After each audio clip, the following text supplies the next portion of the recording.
Hey everybody, and welcome back to my channel. So on today's video, we are going to talk about the different settings that you could work in as an occupational therapist. So you can find anything that you want to do. Like you can really get in where you fit in with this field. So I just wanted to share with you guys a few different settings that you can work in as an occupational therapist, so stay tuned. So with all of these different settings, the main goal of occupational therapy is to help people live as independently as possible, regardless of whatever deficits or disabilities that they may have. You can work with little kids, you can work with babies, you can work with young adults, you can work with, middle-aged adults, and you can even work with geriatrics. So there are just a lot of different things that you can do in this field. So we are going to go ahead and get right into the video.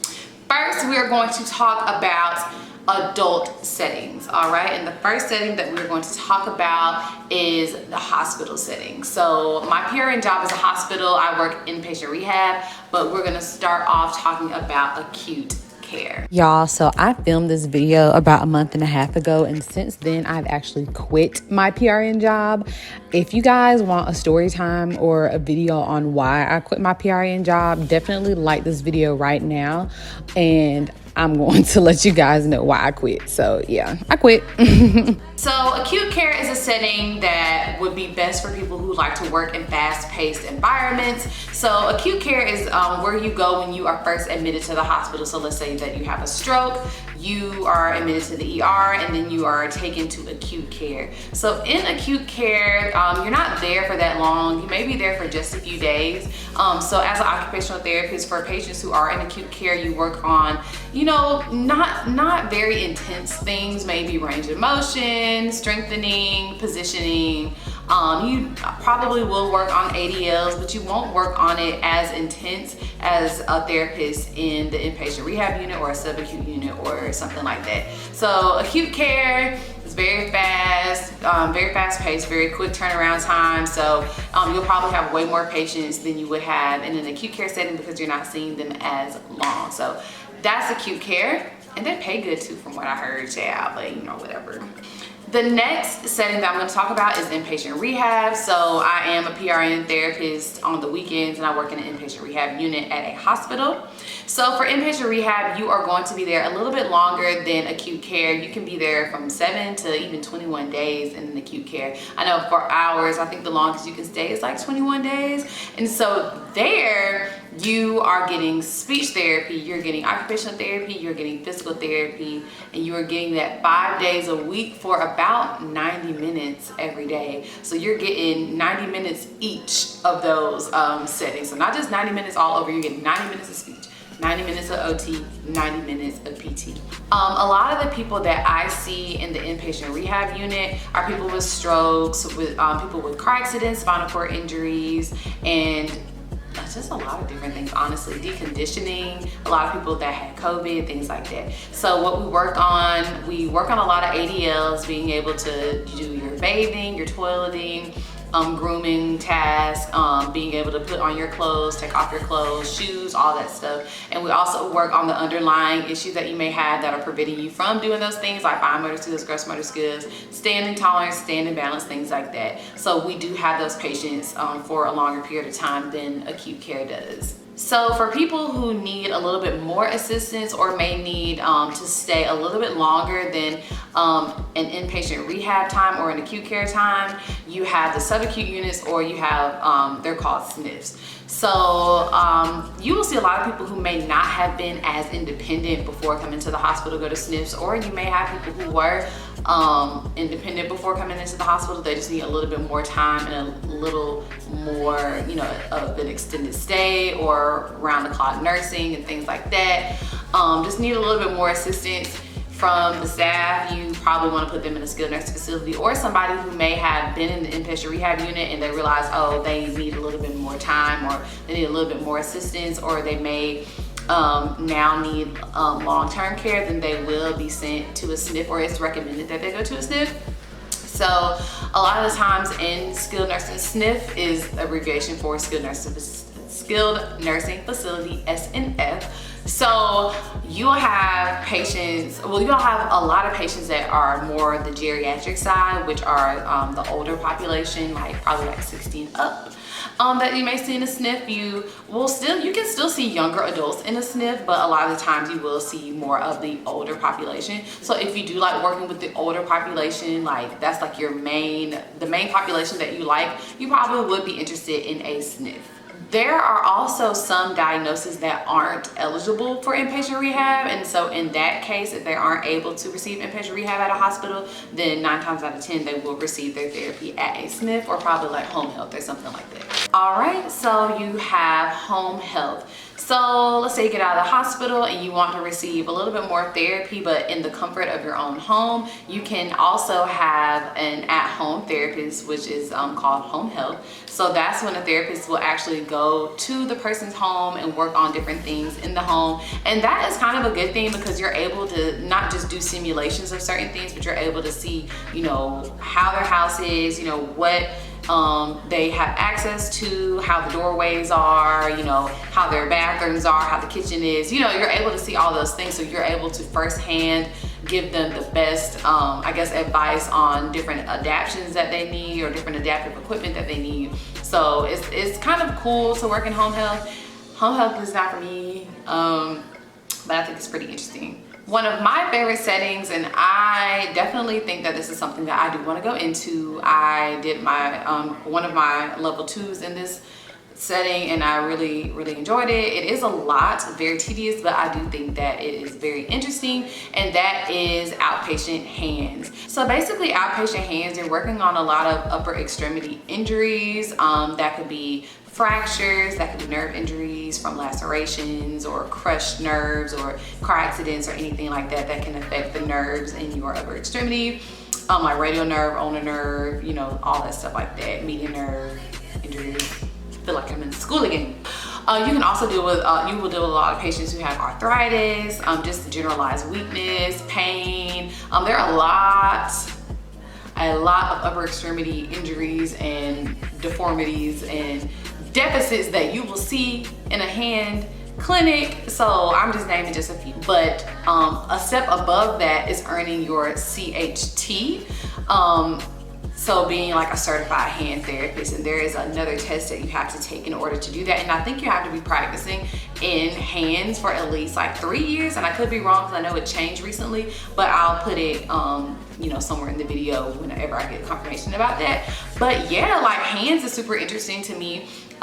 If you like things like that, like more therapeutic exercise, you like working with injuries of that sort, and you like an outpatient setting, hands is definitely for you. Another setting that is not as common, but I was also I'm interested in a lot of settings, honey. I'm only 24 years old, so I can dibble and dabble however I want to, and I think that I want to dibble and dabble in a lot of them, and one of them is outpatient neuro. So the difference in outpatient settings, like they're not staying there. They're actually like driving, pulling up, and having their therapy, and they're going home. So the beauty of that is if you're not somebody who wants to have to deal with like toileting and like actually like, the bathing aspect or like the hands-on touchy of like, certain grooming tasks, then outpatient is definitely for you because you don't have to deal with that. Nine times out of 10 you don't have to deal with that, but you can still address it but not necessarily be like up on it, So outpatient neuro, you are working with patients with a lot of with neurological deficits that can include strokes, TBIs from like car accidents or falls or however they acquire the TBI. It could be MS, you could have ALS patients, or whatever neurological deficits that a person can present with. They can come to an outpatient setting, and you will focus on a lot of therapeutic exercise, a lot of therapeutic activities. You can still like address ADLs, but you won't be necessarily doing the ADLs in the clinic, but you can like do simulations and things like that. But of course, at the end of the day, all of these settings are just helping people be as independent as possible, regardless of whatever condition that they are in. I hope I'm not talking too fast. I'm just not trying to make this video long and boring and drawn out. So another setting for adults, which also can be for kids as well, is mental health. When we were in school, we did level 1s like in mental health in a hospital, and we would go in there, we would do the kids in the mornings, I believe. No, we would do adults in the mornings and we would do the kids in the evening time. And the kids were broken up with like adolescents, and then you have the younger kids. So an occupational therapist would help someone with mental illness or mental health disorders. We would help them basically try to re-enter the community regardless of whatever issues that they have, so they can be as independent as possible in the community with whatever mental illness that they are suffering with, or they are dealing with rather. So yeah, a lot of people are very interested in that. This is not a very like common setting for occupational therapists. Like, you don't see this a lot, but we were able and fortunate enough to work with occupational therapists who worked in the psych area of the hospital, and we're able to, you know, do groups. A lot of times it is not just one-on-one, you're working with groups, so you're just doing different activities and things like that. So it's very interesting. If you like learning about different mental illness, like this would probably be the setting for you. Like, you have a lot of people who suffer from depression, bipolar disorder, schizophrenia, personality disorders, you know, things like that, and you're just really trying to help them be able to be as independent as possible in the community. Another less common setting is like workplace ergonomics. So of course, when we are sitting at our desk, or, you know, we're doing certain things on a job, there's a certain way that your body needs to be in order for you not to have like long-term injuries. So like 90-90-90, like you don't want to be leaning too forward. You don't want your, I guess the laptop to be too high. You don't want it to be too low, because that can put a strain on your neck, different things like that. So you'll have occupational therapists like come in and like work on those things. I'm sorry, my friend called me. I don't know where I think we left off on workplace ergonomics. So basically, it's just helping people in the workplace maintain proper body mechanics, so they will not have any injuries later on in life that will impede on their independence. Pretty much, we're all coming back to independence. Say it with me, independent. All right, so now we are going to get into pediatrics. All right, we're gonna first start off with school system. So in the school system, you can work from like elementary schools all the way up to high school as an occupational therapist. So school-based occupational therapists work on like what a child needs, or what a kid needs, or an adolescent needs to be independent in a school setting.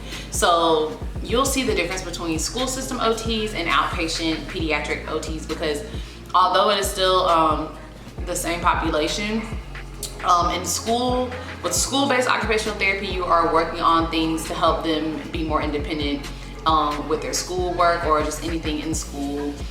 For example, like handwriting skills, how the classroom is set up, different adaptive equipment that they need to have a successful classroom. You know, you have some kids who need certain equipment like chairs, or the little standers, or just different things that they may need that will help them in the classroom. You also will work on like attending skills, visual motor skills that are needed for schoolwork, fine motor skills that are needed, maybe like for utensil usage, things like that, that a child will need in order to be successful in a school setting.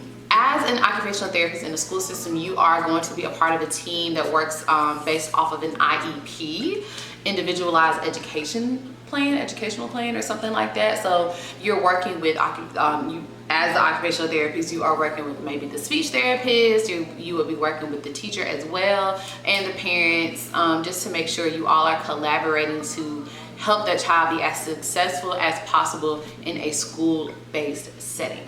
All right, so now we will get into outpatient pediatrics. So I'll start off with early intervention. So early intervention is helping a child from birth to about 3 years old. So a common company that I've heard of around here is called Babies Can't Wait. I'm sorry, I just realized my dishwasher was on and it's probably a little loud. So I do apologize about that. So I'm gonna try to speak louder because this over here. Pretty much early intervention is from birth to 3 years old. So you could be working on sensory things, just different things like that you will work on. Developmental milestones, developmental delays that you may see in a child from birth to 3 years old, you will be working on that in early intervention. Now you have outpatient pediatrics. Even if your child is under the age of 3, they can still go to an outpatient pediatric clinic that's not technically considered early intervention. So what I do full time, I work at an outpatient center. I work at an autism center, so technically it's like an outpatient setting, but the kids are there all day receiving other services. But I do see them, so it's technically I am like an outpatient therapist, even though the kids are there all day, but they don't live there, so it's not inpatient either. So it's like a mixture in between, I don't know. So basically with outpatient pediatrics, you can work on, you know, all developmental milestones. Like, it's not school-based to where you only have to work on educational goals, but you can work on those things. You will also see like various disabilities in these settings. You'll see kids with autism, you'll see kids with Down syndrome, ODD, CP, even ADHD. Like, you'll see a variety of different disabilities in outpatient pediatrics. So pretty much with outpatient pediatrics, you will work on ADLs, helping the child be able to dress themselves, brush their teeth, bathe, dress themselves, be able to manipulate buttons. But in order to do those things, you may have to work on underlying skills that they may have deficits in, like fine motor skills, visual motor skills, attending skills, sequencing, executive functioning, things like that, in order to achieve those activities or be able to do those activities. Just because a child doesn't work doesn't mean they don't have things that they should be doing as a child day in and day out. And that's what we're here to help with, but I went more into detail about that in my previous video, so make sure you watch that. You can also work in a hospital setting with kids. So you can be an occupational therapist in the NICU. So with newborn babies, a lot of people love working with newborn babies, and as an OT, you can do that. So you have some newborns who may have issues after birth, and you may need to work on feeding. There are different reflexes that a child should have from birth to a certain month or certain, you know, months in their development. And so if you have a child who was born and they may have an issue with the suck to swallow reflex, or they may be retaining reflexes that they may not need to be retaining. If you have a child that has presents with problems with their reflexes or positioning, or, you know, things like that, then that's where OT will step in. They also help with like feeding, because like I said, the suck and swallow reflex, if there's something going on with that as a newborn, then an OT would help with that.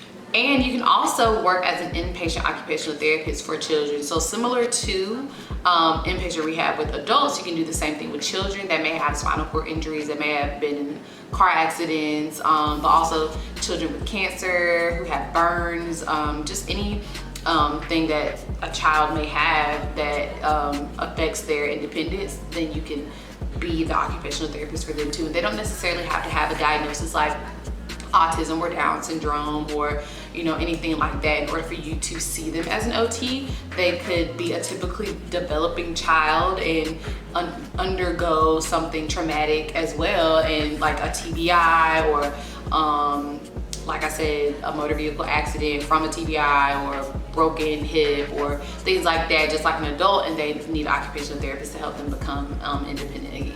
So yeah, that's all I have for today. So thank you so much for watching this. I'm wiping off this hummus that I have on my lip. Thank you so much for watching this video. If you have any questions, please feel free to reach out to me. I know there have been some people that have emailed me, and I lost a few emails, so I do apologize. That's my fault, but definitely reach out to me and I will try my best to get back to you as soon as possible. Again, thank you guys so much for supporting me. Make sure, again, that you subscribe to this video. Make sure you are following me on Instagram, because I have a lot of things coming, honey, and I need all my supporters to follow my Instagram so they can watch you. Make sure that you consider this amazing field. And yeah, like I said, thank you guys so much for tuning into this video. Thank you guys for supporting me, and yeah, see you guys next time on my next video.